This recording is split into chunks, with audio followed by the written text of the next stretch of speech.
வணக்கம். இந்த அறிவு பயணத்துக்கு உங்களை வரவேற்கிறோம். இன்னைக்கு நீங்க கேட்டது மாதிரி குண்டலினி ஆன்மாவின் உள் அமைதிக்கான பயணம். இந்த மூலக்குறிப்பிலிருந்து சில முக்கியமான விஷயங்களை நம்ம கொஞ்சம் ஆழமா பார்க்க போறோம். இது சித்தர்களோட ஞானம், குறிப்பா திருமூலரோட பார்வைகள் அத மையமா வச்சிருக்கு. இது வெறும் தகவல் மட்டும் இல்ல, ஒரு மாதிரி உள்நோக்கி போறதுக்கான வழிகாட்டி. நம்ம நோக்கம் என்னன்னா, நம்ம உடம்பு, மனசு, உயிர் இதெல்லாம் எப்படி ஒன்னோடொன்னு சேர்ந்திருக்குன்னு புரிஞ்சுக்கிறது. அதோட ஜீவகாந்த ஆற்றல்னா என்ன, அப்புறம் குண்டலினி சக்தின்னு சொல்றாங்களே, அது என்ன மாதிரியான அனுபவம், இது ரெண்டும் எப்படி நமக்குள்ள ஒரு அமைதிக்கும் ஒரு தெளிவான ஞானத்துக்கும் வழிவகுக்கும், இதெல்லாம் தான் பார்க்க போறோம். சரி, இந்த சுவாரஸ்யமான விஷயத்துக்குள்ள போகலாம். முதல்ல நமக்கும் நம்ம சுவாசத்துக்கும் இருக்கிற அந்த ஆழமான தொடர்பு அத பார்க்கலாம். இது ரொம்ப பேசிக், ஆனா ரொம்ப முக்கியம். மூலம் இடக்கலை சுவாசம், அதாவது இடது நாசி வழியா மூச்சு விடுறத பத்தி சொல்லுது. இது நம்ம மனசோட ஒரு குறிப்பிட்ட நிலையோட சம்பந்தப்பட்டதுன்னு சொல்றாங்க. அதாவது புலன்கள் வழியா வெளியே போய் உலக விஷயங்கள்ல சிதறி நம்ம ஆற்றலை செலவழிக்கிற மனசோட நிலை இதுன்னு சொல்றாங்க. ஆமா, இது ஒரு முக்கியமான பாயிண்ட். இந்த இடத்துல மனம்னு நாம சொல்றது எங்கிருந்து வருதுன்னு மூலம் தெளிவுபடுத்துது பாருங்க. நம்ம உடம்புல இயங்குற உயிர், அதாவது பிராணன், அதோட இயக்கத்தால ஒரு விதமான நுட்பமான ஆற்றல் உருவாகுது. அதுதான் ஜீவகாந்த ஆற்றல். இந்த ஜீவகாந்த ஆற்றல் தான் மனசோட செயல்பாடுகளுக்கு மூல காரணம். அதோட வடிவமா மாறுதுன்னு மூலம் சொல்லுது. அப்போ மனம்ங்கிறது வெறும் எண்ணங்களோட தொகுப்பு மட்டும் இல்ல, அது ஒரு குறிப்பிட்ட ஆற்றலோட வெளிப்பாடு. அப்படியானா பிங்களை, அதாவது வலது நாசி வழியா சுவாசிக்கிறது, அது எதை குறிக்குது? மூலம் அத உயிரோட ஏக்கத்தோட தனித்த ஒரு ஆற்றல் வாய்ந்த நிலையோட ஒப்பிடுது. இடக்கலை மனசோட வெளியே போற போக்கு குறிச்சா, பிங்களை உயிரோட உள்ளார்ந்த சக்தியை குறிக்குதுன்னு சொல்லலாம். ஆனா சித்தர்கள் என்ன சொல்றாங்கன்னா, இந்த ரெண்டு சுவாசமும் தனித்தனியா இயங்குறது சாதாரண நிலை. ஆன்மீக பயணத்துல முக்கியமானது இந்த இடது இடக்கலை, வலது பிங்களை சுவாசங்களை சமப்படுத்தி ரெண்டுக்கும் நடுவுல, அதாவது முதுகுத்தண்டு வழியா ஓடுற சுழுமுனைங்கிற பாதையில சுவாசத்தை இயக்கிறது தான். இதுதான் சமநிலைக்கும் உள்நோக்கிய கவனத்துக்கும் ஆரம்பம். இந்த ஜீவகாந்த ஆற்றல்ங்கிறத இன்னும் கொஞ்சம் விளக்க முடியுமா? இது எப்படி மனசா மாறுது, எப்படி விரயமாகுதுன்னு சொன்னீங்க. இதை எப்படி பிரயோஜனமா மாத்துறது, இதோட முக்கியத்துவம் என்ன? உயிர் சக்தியோட இயக்கத்திலிருந்து இது இயற்கையாவே உருவாகுது. ஆனா பொதுவா என்ன நடக்குதுன்னா, இந்த ஆற்றல் மனசா மாறி நம்ம 5 புலன்கள் இருக்கு இல்லையா, கண், காது, மூக்கு, நாக்கு, தோல், இதன் வழியா வெளிய உலகத்தை தேடி போகுது. நாம பார்க்கற காட்சிகள், கேட்கற சத்தம், வாசனை, சுவை, தொடு உணர்வுன்னு எல்லாத்துலயும் ஈர்க்கப்பட்டு எண்ணங்களா, அப்புறம் சொல்லா, செயலா மாறிக்கிட்டே இருக்கு. இதுல அந்த மூல ஆற்றல் பெரும்பாலும் விரயமாயிடுது. ஆனா மூலம் ஒரு மாற்று வழிய சொல்லுது. இந்த ஆற்றலை புலன்கள் வழியா வெளியே சிதறவிடாம கவனத்தை உள்முகமா திருப்பி எண்ணங்கள் இல்லாம அமைதியான ஒரு விழிப்பு நிலையில செலுத்தினா என்ன ஆகும்? அப்போ அந்த ஜீவகாந்த ஆற்றல் வெறும் மன ஓட்டமா இல்லாம மன உணர்வோட ஆற்றலா, அதாவது ஒரு ஆழமான உள்ளுணர்வு சக்தியா மாறுது. இப்படி உள்முகமா திருப்புற ஆற்றல் விரயமாகறதுக்கு பதிலா நம்ம உடல் உறுப்புகளோட சீரான ஆரோக்கியமான இயக்கத்துக்கு பயன்படுது. இது ஒரு விதமான எனர்ஜி ரீசைக்ளிங் இல்லனா எனர்ஜி சேவிங் மாதிரி சொல்லலாம். அப்போ இந்த ஜீவகாந்த ஆற்றலை உள்முகமா திருப்புறது வெறும் மன அமைதிக்கு மட்டும் இல்ல, உடல் ஆரோக்கியத்துக்கும் அடிப்படைன்னு சொல்றீங்க. இதோட லாங் டேர்ம் பலன்கள் என்னவா இருக்கும்? மிக மிக முக்கியமானது.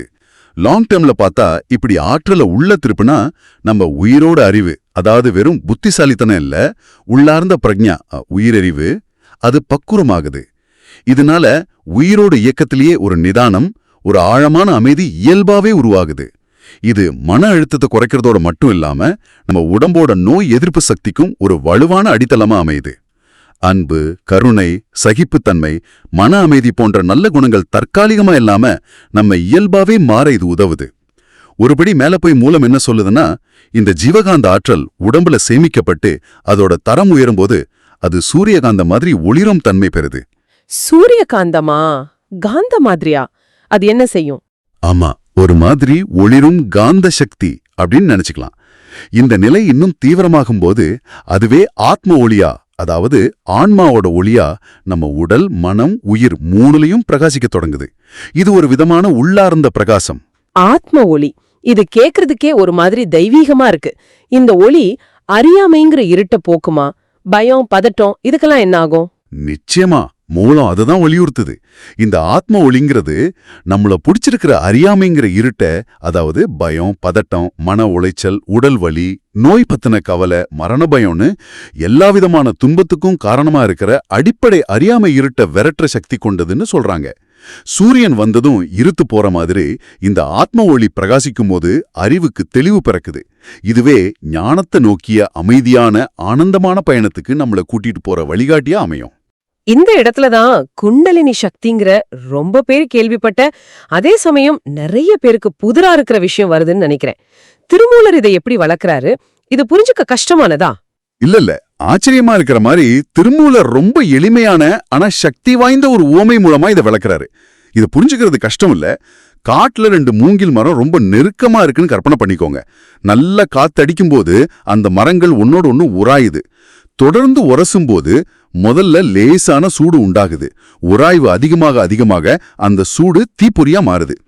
இங்க கவனிக்க வேண்டிய விஷயம் என்னன்னா, அந்த தீப்பொறி மரத்துக்கு வெளியே பரவாம அதுக்கு உள்ள இருக்கிற பொந்து வழியா மேல நோக்கி போய் மரத்தோட உச்சியை போய் சுடுது. இதுதான் திருமூலர் குண்டலினி எழும்புறதுக்கு கொடுக்கிற அற்புதமான ஓமை.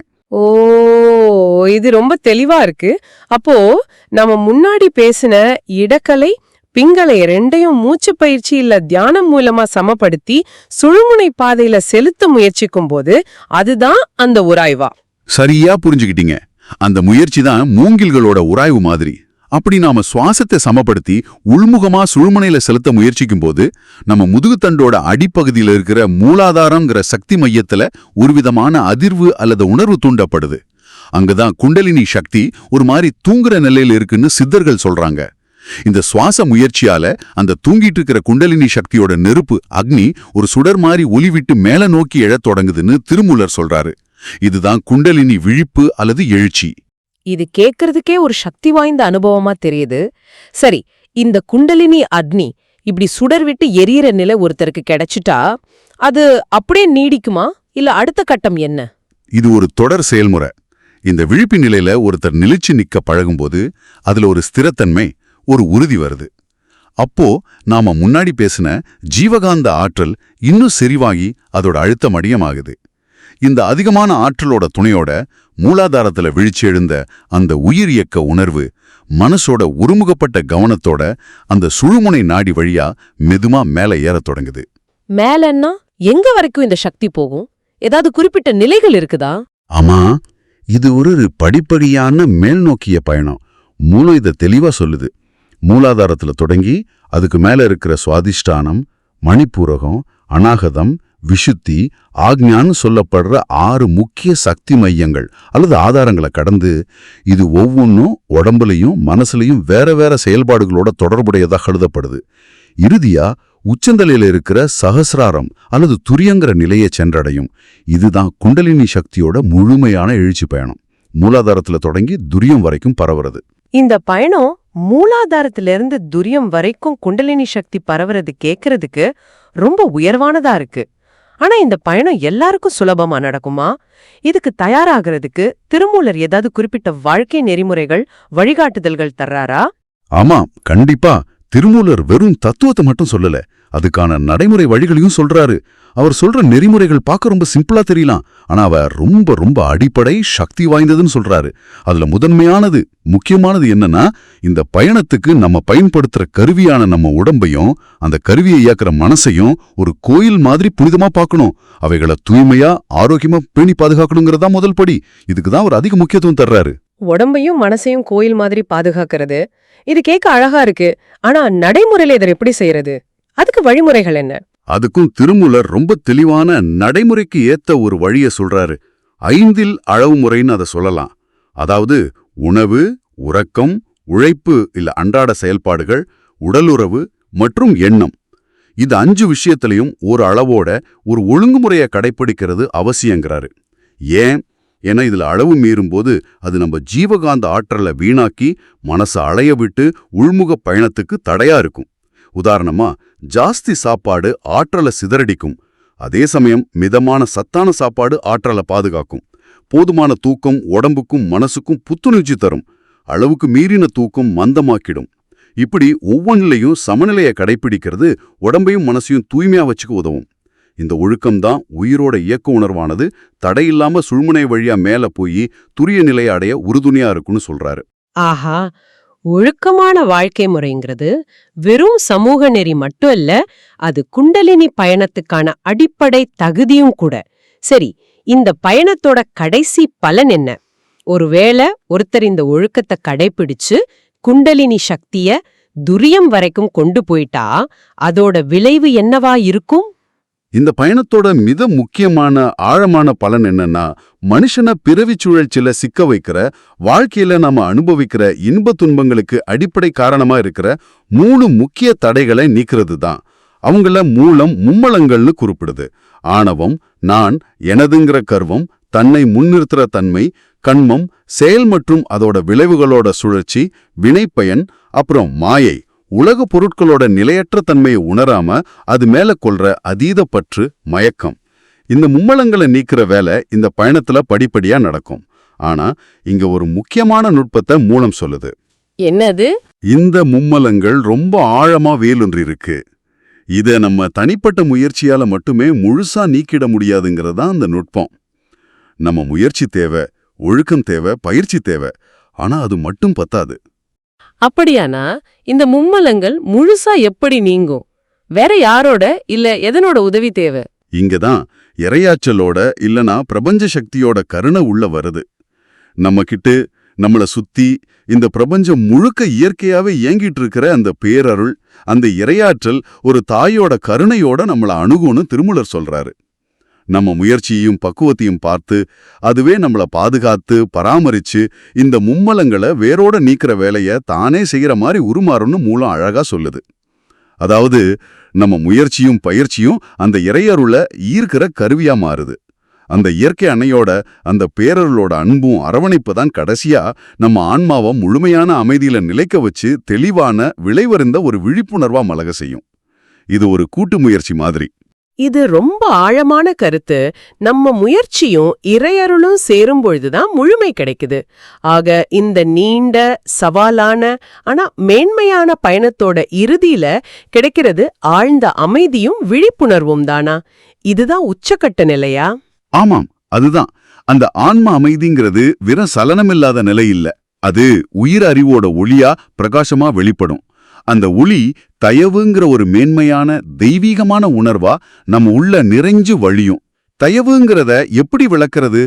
கருணை, இரக்கம், அன்பு, மத்த உயிரிழல்கிட்ட கொள்ற பரிவு, பாகுபாடு இல்லாத பார்வை, இதோட ஒட்டுமொத்தமான தூய்மையான வடிவம்தான் தயவு. சூரியன் வந்ததும் அடர்ந்த இருட்டு எப்படி முழுசா போயிடுமோ அதே மாதிரி இந்த தயவுங்கிற பேரொளி நம்ம உள்ள உதிக்கும்போது நம்ம ஆணவம், கண்மம், மாயேங்கிற மும்முலங்களால ஏற்பட்ட கர்ம வினைகள்ங்கிற இருட்டு முழுசா நீங்கிடும்னு மூலம் உறுதியா சொல்லுது. இந்த ஆத்ம ஒளி, தயவு இத பத்தி திருமூலர் வேற எங்கேயாவது இவ்ளோ தெளிவா சொல்லியிருக்காரா? இது அவரோட தனிப்பட்ட அனுபவமா? மிகத் தெளிவா சொல்லியிருக்காரு. இது வெறும் கருத்தில்ல, அவரோட அனுபவத்தோட வெளிப்பாடு. திருமூலர் தன்னோட புகழ்பெற்ற காலத்தால் அழியாத நூலான திருமந்திரத்துல உபதேசம்ங்கிற அதிகாரத்துல வர 116வது பாட்டுல ரொம்ப அழகா சொல்றாரு. ஆத்ம ஒளிங்கிறது ஒரு சூரியகாந்தி பூ மாதிரி மலர்ந்து மூலாதாரத்திலிருந்து மேல நோக்கி உதிக்கும்னு பாடியிருக்காரு. இதுதான் குண்டலினி யோக பயணத்தின் மூலமா அடையக்கூடிய உள் அமைதி, ஞானம் மற்றும் இறை அனுபவத்தோட உச்சக்கட்ட நிலைங்கிறத இது காட்டுது. அந்த ஒளி மலர்றதுங்கிறது தயவா வெளிப்படுறது தான். ஆச்சரியமா இருக்கு. அப்படியானால் இன்னைக்கு நாம விரிவா பார்த்த இந்த முழு செயல்முறையையும் தொகுத்து பார்த்தா அது நம்ம அன்றாட சுவாசத்தை கவனிக்கிறதுல தொடங்கி இடக்கலை பிங்கலைய சமப்படுத்தி சுழுமுனையை இயக்குற நுட்பமான பயிற்சியில முன்னேறி அதன் மூலமா ஜீவகாந்த ஆற்றலை பெருக்கி அதை வீணாக்காம உள்முகமா திருப்பி அதோட சக்தியால குண்டலினிய மூலாதாரத்துல எழுப்பி அப்புறம் உணவு, உறக்கம், உழைப்பு, உடலுறவு, எண்ணம்னு 5லையும் அளவு முறைங்கிற ஒழுக்க நெறியோட வாழ்ந்து அந்த வாழ்க்கை முறையாலையும் பயிற்சியாலையும் இறையருளை ஈர்த்து அதோட துணையோட ஆணவம், கன்மம், மாயைங்கிற மும்மலங்களோட பிடியிலிருந்து விடுபட்டு இறுதியில தயவுங்கிற கருணை பெருக்கோட கூடிய ஆத்ம ஒளியையும் என்றும் மாறாத பேரமைதியையும் அடையிறதுதான் இந்த பயணத்தோட முழுமையான வரைபடம். இது உண்மையிலேயே ஒரு ஆழமான உள்முக பயணம்.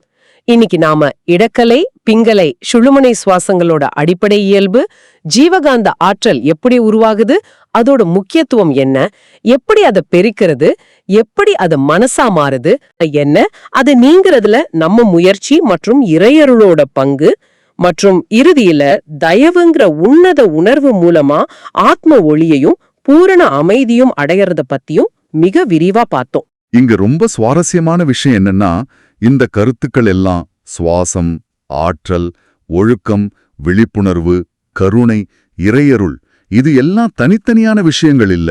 அவை ஒன்னோடு ஒன்னு எவ்வளோ ஆழமா பிணைஞ்சிருக்குங்கிறது தான்.